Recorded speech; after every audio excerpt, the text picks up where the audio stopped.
자주 들었지만은 오늘 특별히 우리 장로님들 찬송 참 은혜스럽고 좋았습니다. 다시 한번 박수로 우리 격려하겠습니다.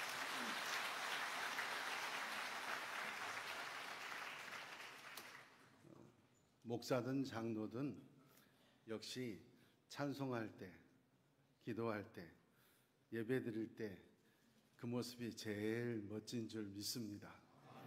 인생이라고 하는 것은 환경이 중요한 것이 아니라 내가 어떤 생각을 하느냐, 어떻게 마음 먹느냐, 그것이 훨씬 중요합니다. 지난주 우리 부교역자들과 점심 식사를 하러 음식점이 많은 골목에 갔습니다. 똑같은 음식점인데 9,000원짜리 된장찌개를 파는 가게가 쭉 있습니다. 그런데 제가 다시 한번 느꼈습니다. 유유상종이구나. 은혜스러운 사람들은 은혜스러운 사람들끼리 있고, 은혜 없는 사람들은 은혜 없는 사람들끼리 있듯이 음식점도 역시 수준 있는 음식점은 같이 있더라고요. 첫 번째 골목 입구에 있는 음식점은 김치찌개 파는 곳이었어요. 그런데 가격표만 써져 있는 것이 아니라 밖에 이렇게 써져 있었습니다. 김치는 숙성, 사람은 성숙. 김치찌개 파는데 그게 무슨 상관이 있어요? 그런데 그렇게 써놓고 9,000원짜리를 팔고 있어요. 그 옆집 가게에 제가 된장찌개를 좋아하니까 된장찌개 먹으러 들어갔습니다. 그랬더니 가게 안쪽에 또 이렇게 써져 있었어요. 변화는 있어도 변함은 없기를. 9,000원짜리 찌개 파는 사람도 내가 왜 이렇게 음식점 하느라고 이 일을 선택해서 힘들어 피곤해 이렇게 사는 사람이 있는가 하면 얼마나 음식점 장사하는 게 힘들어요. 바빠요. 그러나 그 와중에도 성숙과 숙성을 생각하고 변화와 변함 없는 삶을 다시 한번 생각해 보는 멋진 사람들이 있다 하는 겁니다. 우리 교회는 예배당이 3개가 있습니다. 물론 교육부 각 교육실은 있지만은 제일 조그만 예배당은 소년부 예배실입니다. 그 예배당은 믿음 예배당 이렇게 써졌습니다. 제가 우리 교사들한테, 특별히 아동부 교사들한테 항상 주문하는 겁니다. 아무튼 초등학교 졸업할 때까지는 믿음, 신앙 교육을 세뇌를 시켜라. 예수 안 믿으면 죽는다. 믿음 없으면 죽는다. 우리 청교도들이 자녀들 교육할 때 No Bible, No Bread 했어요. 성경 읽지 않으면 빵도 주지 않았어요. 그런 식으로 하여튼 강제로라도 초등학교 졸업할 때까지는 철저히 믿음을 교육시켜야 된다. 저는 그렇게 말합니다. 두 번째 중예배실은 소망예배실 이렇게 써졌습니다. 학생들과 청년들이 주로 사용하는 예배실입니다. 이름을 소망예배실로 한 이유는 청년의 때, 청소년 때에는 비전이 있어야 됩니다. 꿈이 있어야 됩니다. 꿈이 없는 젊은이들과 꿈을 가진 젊은이들은 삶의 자세가 다를 수밖에 없습니다. 비전을 세우고 청년의 때, 청소년 때 치열하게 살아야 됩니다. 수능 시험을 보고 대학 입시를 볼 때 점수 나온 것을 보고 과를 찾아가는 사람과 내가 어떤 과를 가서 무슨 일을 해야 되겠다 목표를 세우고 공부하는 학생의 질이 다른 겁니다.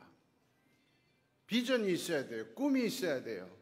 소망이 있어야 돼요. 그래서 우리 교회는 여천교회 앞에 꿈이 이루어지는 여천교회 이렇게 써져 있습니다. 세 번째 본당 예배실은 사랑예배당 이렇게 써져 있습니다. 신앙의 핵심은 사랑입니다.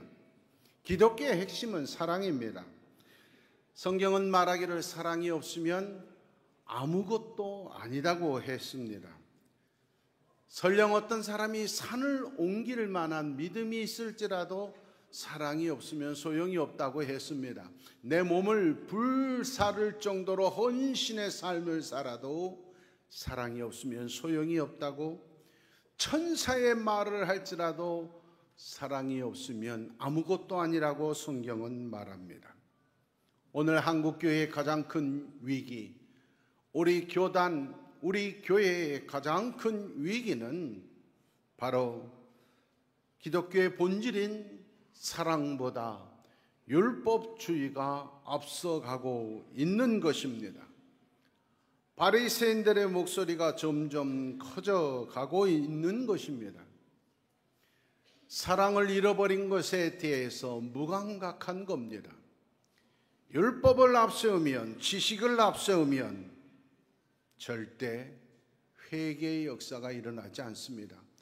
다툼 그리고 낙심은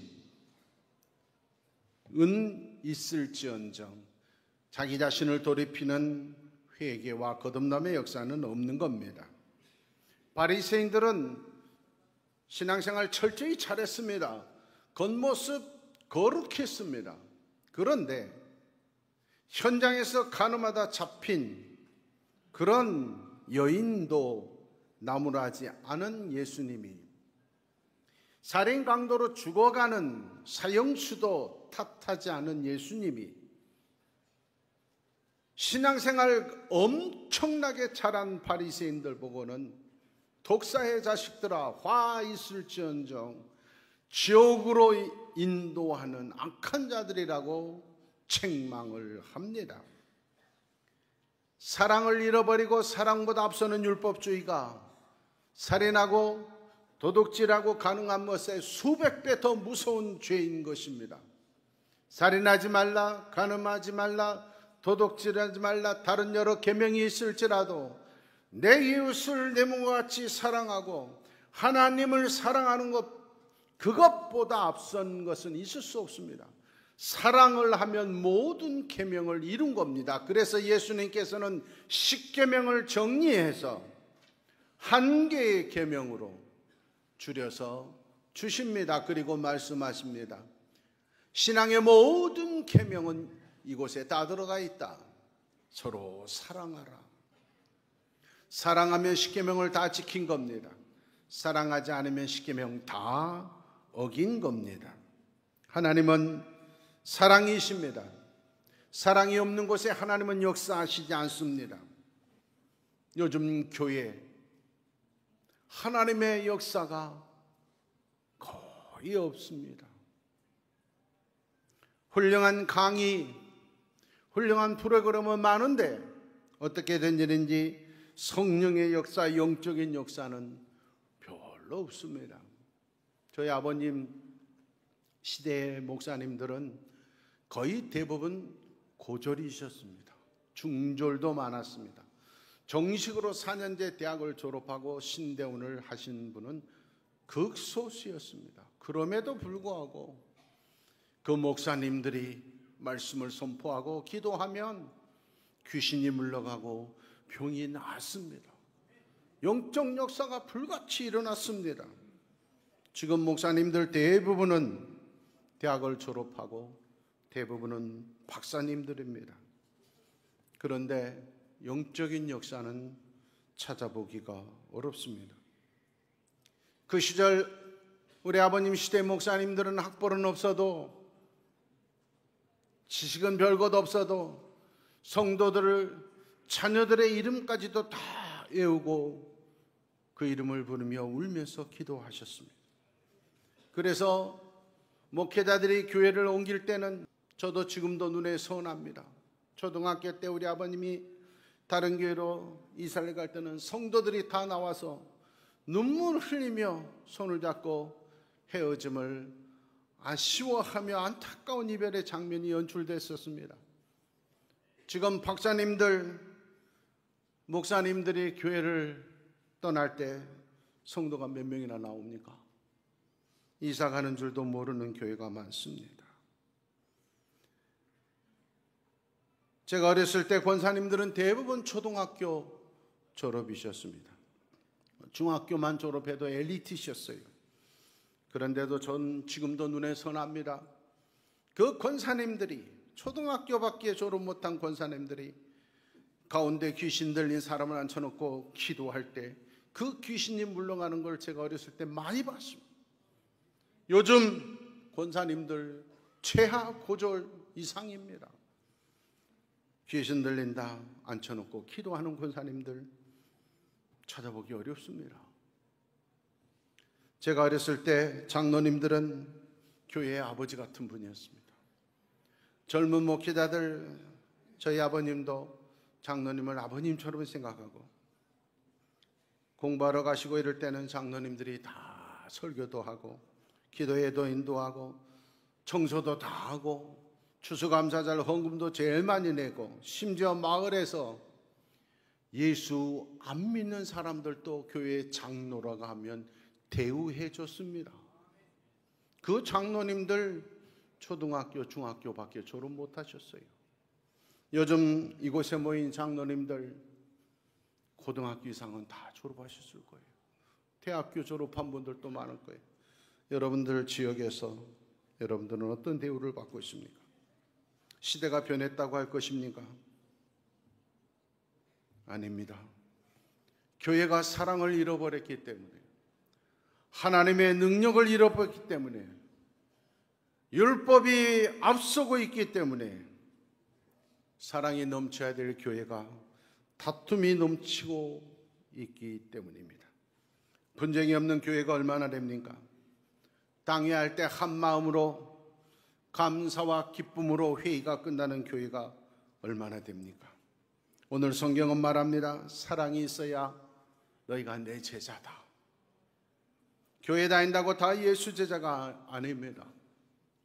지금 우리 교회 그리고 우리 교단이 앞장서서 사랑을 회복해야 됩니다. 이번 9월 110회 총회 주제는 용서 사랑의 시작입니다라고 정했습니다. 화평케 하는 자가 하나님의 아들입니다. 아무리 옳다고 주장해도, 법통이어도 다툼을 일으키는 사람은 목사래도 장로래도 하나님의 아들이 아닌 겁니다. 본인들이 뉘우치지 않는데 무슨 용서를 하느냐? 화평은 상대방이 뉘우칠 때 하는 것이 아니라 내가 조건 없이 하는 겁니다. 조건 없이 용서할 때 화평이 이루어지는 문이 열리기 시작하는 겁니다. 하나님은 살아계십니다. 심판은 하나님께 맡기고 우리가 할 일은 원수까지도 사랑할 수 있도록 사랑의 그릇을 키우는 것입니다. 교회는 사랑의 장소가 되어야 되는 것이지 옳다지는 법정이 아닙니다. 똑똑한 사람들이 리더가 되는 곳이 아니라 기도의 무릎이 강한 자들이 이끌어가는 곳이어야 됩니다.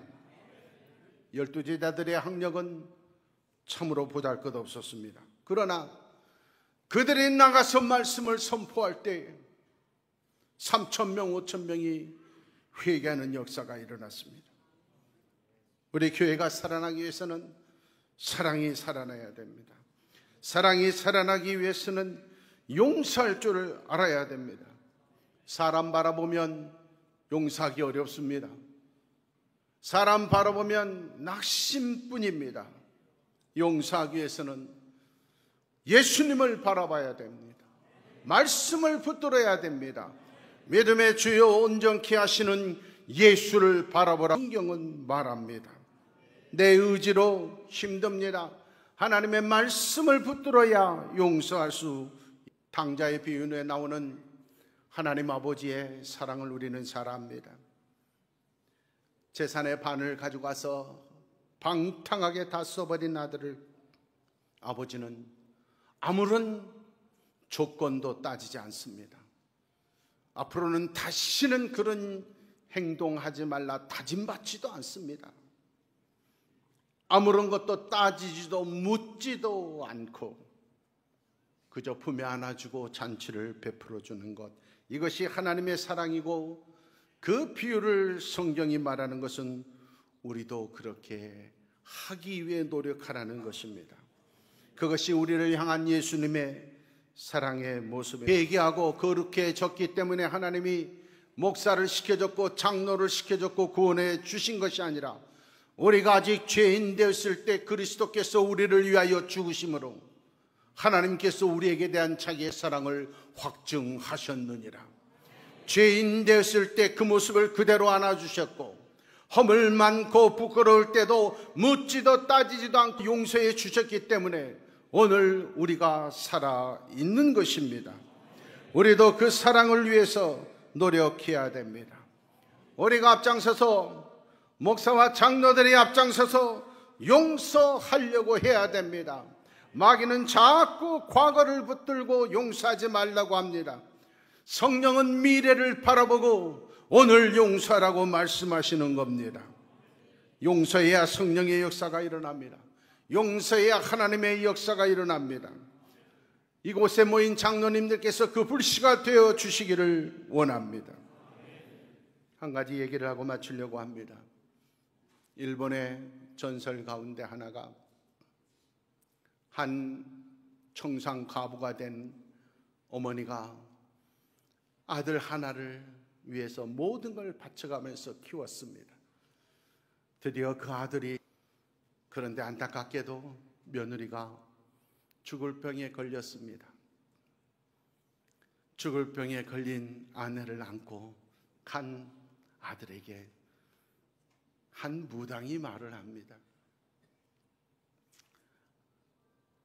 사람의 간을, 아직 발짝발짝 뛰고 있는 간을 당신의 아내에게 먹이면 살아난다. 고민하던 아들은 어머니가 잠들었을 때 어머니의 배를 가르고 간을 꺼내서 자기 아내에게 먹이기 위해서 달려갑니다. 그 간이 식기 전에 먹이려고 달려가는데 그 뒤를 어머니의 영혼이 뒤따라가면서 말합니다. 아들아, 넘어질라 조심해라. 이것이 진정한 어머니의 사랑이고 하나님께서 우리를 향한 사랑입니다. 우리도 다 죄인이지 않습니까? 다른 사람 죄를 따지고 묻고 그 죄 붙들고 씨름마다 인생 끝나는 것이 아니고 살아계신 하나님께 심판을 맡기고 우리 서로 용서하면서 서로 사랑하면서 하나님의 역사가 다시 일어나고 사랑의 불길이 다시 타오르는 한국교회, 우리 교단교회가 될 수 있도록 여러분들 앞장서 주시기를 간절히 소망합니다. 하나님 아버지 감사합니다. 사랑하는 장로님들 이곳에 모여서 하나님께 예배하고 찬송하고 기도하고 말씀 들을 때 이들의 마음속에 불씨가 타오르게 하여 주시옵소서. 이들 가운데 타오르는 사랑의 불길이 한국 교회를 태우게 하여 주시고 하나님의 역사가 다시 나타나게 하여 주시옵소서. 3,000명 5,000명이 회개하는 역사가 이들을 통한 사랑의 불로 타오르고 시작되게 하여 주시옵소서. 과거를 따지는 율법사들이 앞장서지 않게 하여 주시고 용서하는 사랑의 사람들이 끌어가는 교회가 되게 하여 주시옵소서.